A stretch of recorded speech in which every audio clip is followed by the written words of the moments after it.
Alright, let's go ahead and take a look at LaunchBox. Starting at the top, we've got our menu bar at the top. We've got a drop down menu which takes us into view section where you can change the way that your games are displayed. You can also go into the tools here, and there's different options here in the drop down menu, and then there's also a tool drop down at the top of this menu bar. We've got import. You can import different games that you've got from different storefronts. And then we've got our manage section where you can manage your platforms and your emulators, storefronts, different options here, shaders. We've got download. We've got a lot of different things in here you can do. Next we have our view section, which determines how our games will be displayed over here on the main screen.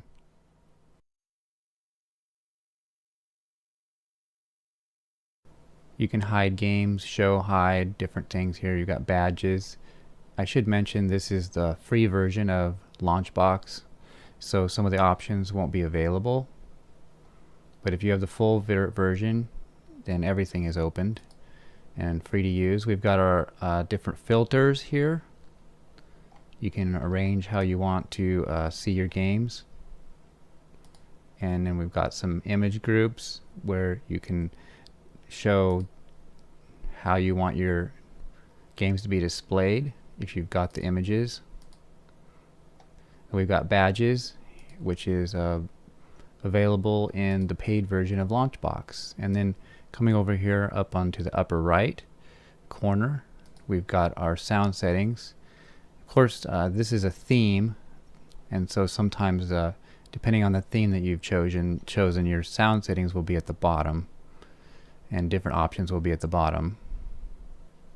So we've got our music, if a game has a music, and then how much scaling we want for our icons. We've got some alerts, notifications, and then here we can pay if we want to license, do the registration for the paid version.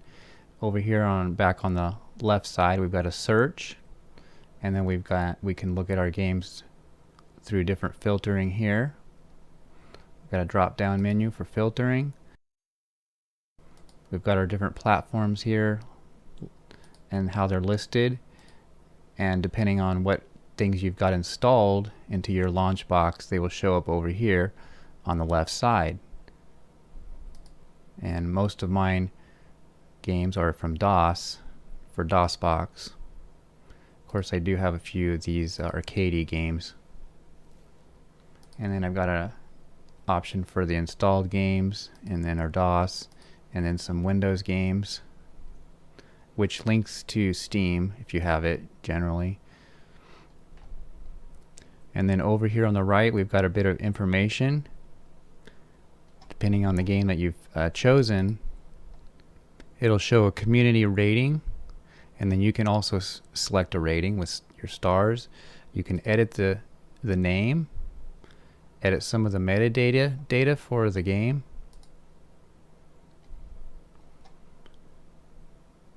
You can delete it, configure it, and then if you have it installed, you can play it. This one, for example, is going to show in not installed. We've got some basic information, the description. This can all be changed, or as far as edited. You can edit that here in the metadata section under the notes. And then the metadata also has a lot of different places where you can configure how the game is launched. There's also a link here that links to the LaunchBox games database. If you have an account, and you can add favorite games into the database, you can actually add the games straight into your collection if you have a favorite collection, which links to your account online. And we've also got Wikipedia link, external link, and then YouTube external link. And of course we've got help up here in the menu as well. And then there's some tutorials and some basic information about the LaunchBox version. So that's a basic overview of LaunchBox. Thanks for watching.